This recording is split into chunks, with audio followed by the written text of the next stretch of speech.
toban shir aan caadi ahayn oo degdeg ah oo golaha wasiiradu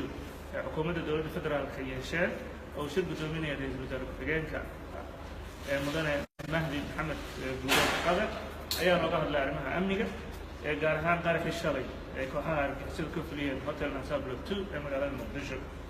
ugu horreyntii wasiirka amniga gudaha mudane maxamed abuukar islow ducaale ayaa golaha wasiirada siiyey warbixin la xiriirta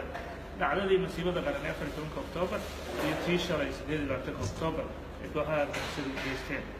golaha wasiirada ayaa ugu horreyntii ka tacsiyeeyey dhammaan dadka ku geeriyooday qaraxii shalay ee hotel Nansablo 2 una rajeeyay dadka dhaawacay ilaahay siiyo golaha ayaa si kulul u cambaareeyay falkaas isaga argagixisada oo mar walba ay beegsanayaan dad aan waxba galabsan wasiirka amniga ayaa warbixintii 14 Oktoobar maalintii masiibada qaran waxa uu sheegay in ilaa 5 qof ay hay'adaha amnigu u hayaan oo ka mid yahay darawalkii waday gaariga nooha sidoo kale 2 qof oo damiin ka ahaa gaarigii qarxay oo iyagana gacanta dowladda ku jira iyo shakhsi isagana isu soo dhiibay hay'adaha amniga oo isagana gacanta ku jira oo waxaana socdo si la yeelanayo wasiirka ayaa sidoo kale ka warbixiyay dhacdadii shalay ee hotel Nansablo 2 oo uu sheegay in ilaa 27 qof ay ku geeriyoodeen dad badan dhaawacan ay jireen dad badan oo hotelka ku xanibnaana ay ciidamada u gurmadeen geesiyaasha ah soona badbaadiyeen wasiirka ayaa sheegay in 5 maleeshiyaad ka tirsan al-shabaab ay falkaas fuliyeen 2 ka mid ahna midna gaarigii ku qarxay mid kalena afaafka hotelka ku qarxay halka 3 kale ee dagaalamaysay hotelka gudaha u galayna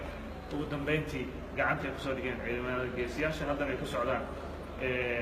waraysiyo lala yeelanayo dood dheer ayay golaha wasiirada ka yeesheen arrimaha amniga iyo nabadeynta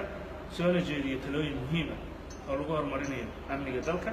iyadoo cashar laga baranayo dhacdooyinka hore u dhacay golaha wasiiradu waxay istuseen in loo baahan yahay xisaabtan dhab ah inuu jiro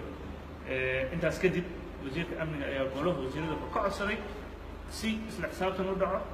in xilalka laga qaado taliyaha booliiska Soomaaliyeed iyo agaasimaha hay'adda nabad sugidda qaranka si loo helo isla xisaabtan dhab ah